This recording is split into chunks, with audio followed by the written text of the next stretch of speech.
Hello there, Ray here, and today I will be showing you my automatic obsidian farm that uses my ender crystal wither cage that has been upgraded. So I upgraded the wither cage just because in 1.11 the boats were no longer staying on top of the ender crystal, and then when the wither was summoned, the boats would just fall right through the ender crystal, and here I actually have the boats actually sitting on top of the wither, so they're not actually sitting on top of the ender crystals. The way that you summon the wither in is very similar to the last design. I will put a link in the description to my last design because that will explain the entire process, how you get the ender crystals in and how you get these blocks in here, as well as a lot more than this will explain. But you can see that the summoning is almost exactly the same. I do have a top slab here, or bottom slab right here, holding the boats up. And I do have 3 boats instead of just 1 boat. This way, by having 3 boats, the boats above them kind of push down in this boat and it compresses it.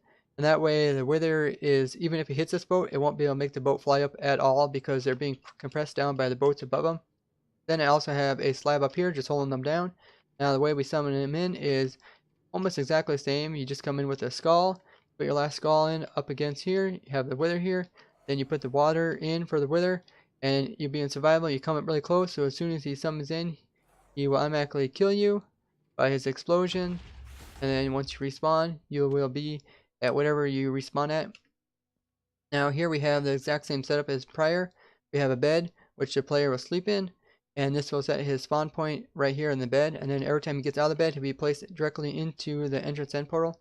I also have the same type of system set up as before, so if you want to have the piston remove the possibility of going back into the end, you can either have the piston break the bed, or as someone pointed out, you can also have a piston just block the spawning space. So after so many day cycles go by, there is a dropper here which will drop items into this chest here, and then once the power gets long enough, the power will come and power this piston, which will block this spot.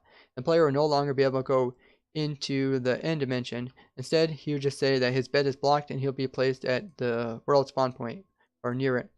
So let's say we get in our bed and we sleep in it, and once we leave our bed, we be placed directly into the entrance end portal and we place into the end dimension. Here you can see that the wither main head right here, this one here, you actually see he is looking down at this target right here, which is this iron golem. And then we have 2 side heads. Both these side heads are looking off to the side at this iron golem over here. Now, because the side heads are the ones shooting, they are currently shooting their skulls off down towards that direction. And this guy over here, his skulls are just hitting over here inside this indestructible ender crystal, which is not doing anything. Where this guy's skulls are actually coming and hitting the main body of the wither, which is causing him to get damage. This allows him to do his block breaking ability, which will break all the obsidian in this area, and then the obsidian will be collected by the hoppers and placed into the chest over here. Because the wither actually damages himself, there is no need for snowballs or blocks being placed inside the wither's head to actually damage him. This way he will automatically break the obsidian blocks around him all by himself. This is considered a self-damaging wither, and by having this, we don't actually need that much room to actually place this whole contraption into it. So to operate this farm is exactly the same as my previous version, where the player will be placed on the obsidian platform, and all you have to do is have a wait, hold down the forward key, and your player will be automatically walking towards the X end portal. And this way he just walks from the obsidian platform to the X end portal. Since it is a straight line, you'll notice that right above us we have some beacon effects, and we have a regen beacon just for the hard mode players, because in hard mode you will take damage after your hunger goes out, start taking damage, and this way the regen beacon will prevent you from starving to death. We also have a speed beacon just to make the journey from there to here a little bit faster. Now if you have completed the end where you killed the dragon, you will not get the credits. You automatically placed at your spawn point or near your bed. You can see the player was placed right here. Now even if the piston did block this spot, and then you then retracted the piston, and the piston was no longer here, even though the bed looks like it can place you here, the bed, once it's seen that the spot was blocked once, it will no longer place the player here. It'll be placed at your spawn point. So if you retract the piston, be sure to sleep in the bed again. That way the bed will remember to place you here. With a setup like this and having 1 player run, it'll produce 1,800 obsidian per hour. And if you have 2 players run, then it'd be double. If you have 3 players run, then it'd be triple that. So you can get more out of this farm if you want to. Now this wither cage by itself is pretty stable. I ran this for 2 days and didn't have any problems. The biggest thing you need to worry about is actually Enderman. So if you're just going to run this for like a couple days and get tons of obsidian and then just kill the wither, then I wouldn't worry about it. But if you're going to try to leave your wither here, then you will want to probably take more steps to actually prevent Enderman. Now you can see if I press F3 and G, you can actually see that this iron golem here as well as this iron golem over here are both within inside of this chunk, as well as this wither here. So that all these entities, when they are loaded at the same time, they'll all be processed at the same time as well. This way the withers will see these guys as their targets. Now one thing to keep in mind is that you don't want any other entities to be closer to the main head than this entity. So this is the main head entity, and you don't want an Enderman to be any closer than that guy right there. So this way you want to keep the Enderman away. Now also, same goes for side heads here.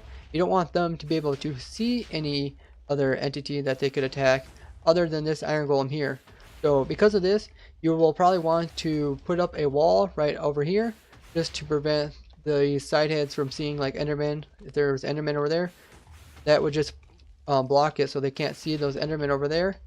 Now you also want to keep Enderman from being on top of here, because if Endermen are actually here, then they will be closer to this wither than these iron golems. And then if you happen to reload this chunk, not necessarily when you come into the obsidian platform, but if you log off here and then reload it, then these Endermen will actually be tracked by the main head instead of this iron golem.